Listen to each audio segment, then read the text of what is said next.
Hi all, welcome to Examshala. In this video, we are going to see some important news and articles of 15th of April 2021. But before getting started, kindly do like, share, subscribe our channel on YouTube. Follow us on Instagram, Facebook and Telegram. Now let's get to the main video. First news is coming from the international arena. Our External Affairs Minister Shri S. Jaishankar has replied to the Chinese remarks on Asian NATO. Now यहाँ पे दो चार चीज़ें हमारे exam के लिए जानने के लिए ज़रूरी है. First is NATO. So what is NATO and why the China has called Quad as Asian NATO.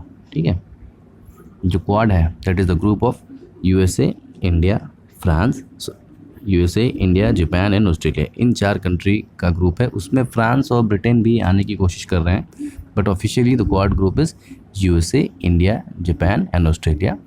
उसको चाइना ने एशियन नाटो कहा है.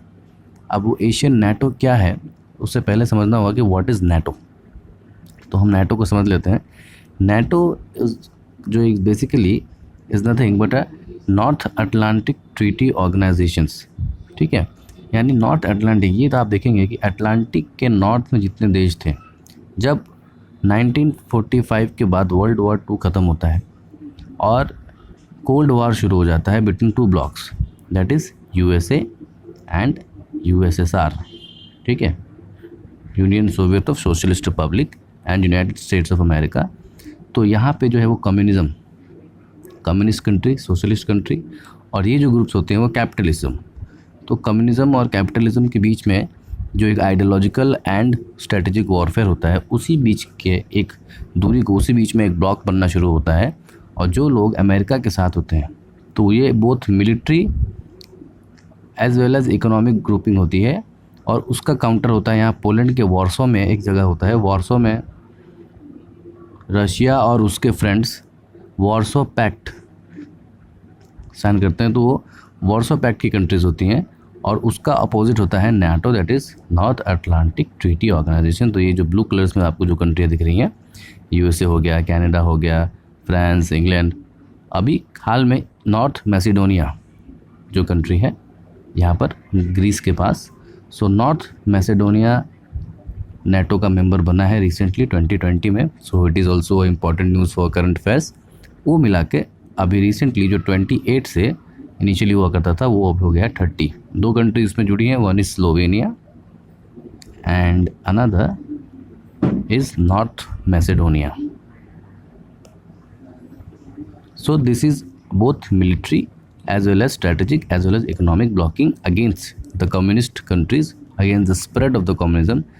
जो ट्रूमैन्स डॉक्ट्रिन थी, USA के प्रेसिडेंट थे हेनरी ट्रूमैन. ट्रूमैन ने जो डोमिनो थ्योरी बनाई थी. डोमिनो थ्योरी मतलब कि अगर कोई एक देश किसी कॉन्टिनेंट में कम्युनिस्ट बनता है तो फिर उसके अगल बगल के देश जो हैं धीरे धीरे कम्युनिस्ट बनते लगते हैं और कम्युनिज़्म इस तरह से स्प्रेड हो जाएगा. तो उस कम्युनिज़्म के स्प्रेड को रोकने के लिए इन एक ब्लॉक की स्थापना की जाती है. तो आधा यूरोप, सो जो वेस्टर्न यूरोप है वो नेटो का पार्ट बन जाता है और ईस्टर्न यूरोप बनता है Warsaw Pact under the influence of USSR. और जब 1990s में 1991 के आसपास जब रशिया ब्रेक हो जाता है अंडर द मिखाइल गोर्बाचोव, तो USSR से 15 कंट्री बनती हैं और सबसे बड़ी होती है रशिया. और रशिया वहाँ पर जो है वो उसकी पावर कंपैरेटिवली कम हो जाती है, तो वॉर्सो पैक्ट किसी काम का नहीं रहता है और जो है USA becomes the global leader of the world. और फिर NATO भी एक तरह से इरेलेवेंट हो जाता है अनलेस कि जब कभी उनको लड़ाई करनी होती है, जब अमेरिका को अपने हिसाब से कभी किसी के साथ स्ट्रैटेजिक डीलिंग करनी होती है तो वो नाटो को इन्वोक कर लेता है. जैसे कि अफ़गानिस्तान की लड़ाई होती है, 9/11 होता है, तो अफ़गानिस्तान में जो आर्मी भेजनी होती है तो USA की फ़ोर्स में वहाँ पर नाटो की फोर्सेस जाती हैं. ठीक है, तो इस तरह से अमेरिका जो है नाटो को अपने हिसाब से एक स्ट्रैटेजिक मिलिट्री अलायंस की तरह यूज़ कर रहा है कि कोई उससे अकेले को ब्लेम ना करे. So it will be blamed by whole of the NATO. So this alliance was founded in the principle of collective defense. Beside the member nations, it depends on the non-member if the stability is threatened. That is कि इसका basic group होता है कि किसी भी NATO country पे अगर कोई अटैक करता है तो फिर वो सारे NATO पे अटैक होगा. ठीक है। ये नेटो जो ग्रुप है वो उस देशों के इंटरनल मैटर में इंटरफेयर नहीं करेगा। कोई internal law and order problem है, इंटरनल लड़ाई हो रही है, इंटरनल पॉलिटिक्स है, उसमें वो इंटरफेयर नहीं करेगा। साथ ही उसमें भी कि दो अगर नेटो देश आपस में लड़ते हैं तो भी नेटो उसमें इन्वॉल्व नहीं करेगा। लेकिन कोई नेटो के नॉन नेटो कंट्री अगर किसी नेटो कंट्री पर आक्रमण करता है और if he attacks a non NATO country then it will be consider as a attack on the whole of the NATO and they will be attacked. इसके अलावा अगर उनको कभी ऐसा भी लगता है कि नेटो के बगल वाली कंट्री में कोई ऐसा देश है जो नेटो के साथ फ्रेंड है, नेटो का मेंबर नहीं है लेकिन it is a friend of NATO, its ideology is quite similar to the NATO ideology and if it is also attacked by some other power और if it is being threatened, डराया जाता है, धमकाया जाता है, देन नेटो उसकी भी मदद कर सकता है। That is a charter of NATO. ठीक है। It's targets include weapons of mass destruction that is WMD। अब वेपन्स ऑफ मास डिस्ट्रक्शन मतलब nuclear weapons, hydrogen bombs, ballistic missiles, okay, long range ballistic missiles etcetera, terrorism, cyber attack. तो इन सब के खिलाफ जैसे जैसे समय बदलता गया, जैसे जैसे कोल्ड वॉर में रशिया वीक होता गया और टेररिज्म आगे बढ़ जाता है, वेपन्स ऑफ मास डिस्ट्रक्शन की कॉन्सेप्ट आ जाती है, न्यूक्लियर आर्मामेंट की कॉन्सेप्ट आ जाती है, तो उसके हिसाब से अपने आप को ये मोल्ड करता है और अपने ऑब्जेक्टिव्स को चेंज कर रहा है। तो रिसेंट ऑब्जेक्टिव है कि मास डिस्ट्रक्शन यानी कि WMD, weapons of mass destruction के खिलाफ। लेकिन कोई अगर दूसरा कंट्री अगर कोई न्यूक्लियर टेस्ट करे या न्यूक्लियर थ्रेटन करे तो नेटो उसके खिलाफ लड़ाई लड़ेगी। Terrorism, cyber attacks etcetera. Now NATO के साथ साथ और 3 अलायंसेस काम करती हैं। The one is Mediterranean dialogue, another is Istanbul cooperation and next is joint security. Now ये जो मेडिटेरेनियन डायलॉग है that is for providing the stability in the Middle East. Middle East यानी ये जो गल्फ कंट्री जो oil producing country है उसको middle east कहते हैं। उस मिडिल ईस्ट में शांति और स्थिरता बनाए रखने के लिए एक डील साइन हुई थी जिसका नाम था मेडिटेरेनियन डायलॉग। इसमें टर्की और सऊदी अरेबिया एक इम्पॉर्टेंट प्लेयर है। Next is Istanbul cooperation. Again उसका भी वही बात है कि मिडिल ईस्ट है, क्योंकि मिडिल ईस्ट में बहुत सारे अभी आप देखेंगे 1990s में गल्फ वॉर होती थी, मिडिल ईस्ट की कंट्री आपस में लड़ रही थी, ईरान इराक के बीच में लड़ाई हो रही थी, इराक और कुवैत के बीच में लड़ाई हो रही थी। तो इन सारी चीज़ों को रोकने के लिए there was these 3 agreements to further strengthen the role of NATO. North Atlantic Treaty Organization founding members जो है वो 1949 में शुरू होती है और अभी उसके हाल फिलहाल में आप देखेंगे तो एक अच्छा, जैसे कि भारत की आज़ादी के 2 साल बाद, और इसीलिए हम उसमें ज्वाइन करना नहीं चाहते थे because we were the part of NAM, non alignment movement. So we never wanted to be on the side of USA nor we wanted to be on the side of USSR। We wanted to be independent in our decision making. ठीक है। So primary purpose था to defend the member nations from threats by the communist country. जो communist country जैसे कि China, Russia, यहाँ पर Cuba, इन सारे countries में जो कम्युनिज्म फैल रहा होता है, और कम्युनिज्म की नीचे क्या होता है, ये बहुत पॉपुलिस्ट मेजर होता है। लोगों कम्युनिज्म जो अच्छे अच्छे सपने दिखाते हैं लोगों को कि इक्वालिटी हो जाएगी, सबके पास सेम रिसोर्स होगा, जनता की सरकार होगी, ठीक है, सब लोग समान होंगे, कोई अमीर नहीं होगा, कोई गरीब नहीं होगा। इस तरह के जो अच्छे अच्छे वादे दिखाकर बाद में फिर तानाशाह उस देश पर कब्जा कर लेते थे एंड देन वो पूरा एक मिलिट्री ब्लॉक बन जाता था। एंड उसका हेड ऑफ स्टेट जैसे आप देखेंगे रशिया, तो पुतिन भाई साहब जब से प्रेसिडेंट बने वो हटना ही नहीं चाहते, हट ही नहीं रहे। और प्रेसिडेंट अभी रूल भी ऐसा हो गया कि 2036 तक he will be president. Xi Jinping भी वैसा ही है, जब तक जिएंगे प्रेसिडेंट रहेंगे। So this kind of the communist country, even Cuba में देखिए चे गुवेरा थे, फिडेल कैस्ट्रो, राउल कैस्ट्रो, जब तक वो जिंदा थे तब तक प्रेसिडेंट। तो जो कम्युनिस्ट कंट्री की उस बात पे तो वो पावर में आते हैं, सत्ता में आते हैं कि will change the system, will make equality in the society, okay, will make a socialistism. But what happens is they only oppose industrialists and they want autocratic power. So ये जो कम्युनिस्ट कंट्री का इनका background यही रहता है। NATO के functioning क्या है और सिग्निफिकेंस क्या है? तो ठीक है, फंक्शन तो क्या है कि टेररिज्म से फाइट करना है, जो वर्ल्ड अराउंड में क्राइसिस है, जो कि नेटो कंट्रीज़ को इकोनॉमिकली और मिलिट्री इन्फ्लुएंस कर सकता है, उससे लड़ाई करना है। साइबर स्पेस में को कंट्री को रक्षा करनी है। कमांड स्ट्रक्चर को अलग अलग कंट्रीज़ में किस तरह से नेटो के इंटरेस्ट को, नेटो कंट्रीज़ के इंटरेस्ट को, trade balance, okay, pluralism, promotion of democracy. कोई अगर डेमोक्रेटिक कंट्री है और कोई कम्युनिस्ट कंट्री उस पर दबाव बना रहा है तो कैसे उस डेमोक्रेटिक कंट्री को बचाना है, कैसे एक प्लूरलिस्टिक सोसाइटी बनानी है। ठीक है, तो इस तरह के उसके सिग्निफिकेंस एंड फंक्शनिंग है। Now we are coming to the main part that China said कि it is an Asian NATO. Now India was never a part of such group. So Bharat कभी भी इस ऐसे किसी ग्रुप का पार्ट रहा नहीं. We were a part of non-alignment movement. But since in the recent 10 to 15 years of our diplomacy, we are being seen shifting more towards the USA, and that is why it is said that we are moving away from USSR and we are moving towards USA. And India को छोड़ के उसमें बाकी जो तीनों member है वो NATO के मेंबर्स हैं. तो इसको एक एशियन नेटो कहा गया है, जिसमें हमारे फॉरेन मिनिस्टर ने बताया है कि ये सिर्फ एक माइंड गेम है. Chinese player are making a mind games. We are never part of NATO. Asia कभी नेटो का पार्ट था ही नहीं, क्योंकि वो तो नॉर्थ अटलांटिक की रीजन है. तो एशिया तो नॉर्मली टेक्निकली भी नहीं आता है, और हमें कोई कम्युनिज्म और डेमोक्रेसी के लिए किसी और कंट्री को देखने की ज़रूरत नहीं है. We don't want protection from any other country. India is able to protect its border, to protect its rights, and to protect its interests. And the another news is India, Australia, France. ये एक virtual meet में they condemn the Chinese statement that is it is an Asian NATO. उससे पहले Russia के जो foreign minister थे उन्होंने भी जो इंडो पैसिफिक रीजन को he was terming as Asia Pacific. Now the politics behind this is Asia Pacific के जो रीजन है, जो इंडियन ओशन से लेके ऑस्ट्रेलिया के बीच का जो रीजन है, initially it was called Asia Pacific. Asia Pacific कहते थे, एशिया और पैसिफिक के मिक्सचर. तो जोग्राफिकली तो ये एशिया पैसिफिक रीजन है. But with the influence of India, Bharat का जब इन्फ्लुएंस धीरे धीरे बढ़ रहा था और चाइना को काउंटर करने के लिए यूएस की डिप्लोमेसी ने इसे एशिया पैसिफिक के बदले इंडो पैसिफिक कहना सही माना, जो इंडिया के इन्फ्लुएंस को दिखाता है कि India is rising influence in that region. And जाहिर सी बात है, जब यूएसए उसको इंडिया इंडो पैसिफिक कहेगा तो यूएसएसआर दैट इज़ रशिया, जो मॉडर्न डे रशिया है, इट विल गो अगेंस्ट, क्योंकि दोनों अलग अलग रास्ते जाएंगे. अगर रशिया इंडो पैसिफिक कहता है तो यूएसए कहता है कि Asia Pacific. But in the present day of 2021 USA is both technologically, तो यूएसए टेक्निकल हेड भी है दुनिया का, मिलिट्री हेड भी है और फाइनेंशियल हेड भी है. इसलिए we are moving more and more closer to the USA, and that is why वहाँ के जो मिनिस्टर अभी इंडिया के दौरे में कर रहे हैं, सो ही ऑल्सो सेड कि this is not an Indo Pacific region, this is an Asia Pacific region. और उसी बात को अपोज करने के लिए इन 3 countries, India, Australia and France, both India और ऑस्ट्रेलिया तो क्वाड के मेंबर है, France is also trying to become part of this membership along with Britain also.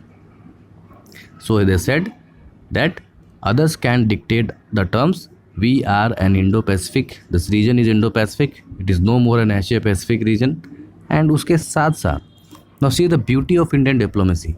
We are also buying S-400 missile defense system. तो ये Russia ने एक missile defence system बनाया है, इसका नाम है S-400. ठीक है, इसका काम होता है कि कोई अगर कंट्री किसी पे मिसाइल अटैक कर रही है तो it's like a straight rocket, और ये रॉकेट उस मिसाइल्स को अटैक करते हैं. So it's like an umbrella. किसी एक रीजन को आपको प्रोटेक्ट करना है तो एक मिसाइल डिफेंस सिस्टम होता है, जो रशिया का बहुत ही मारक हथियार है, प्रूवन हथियार है.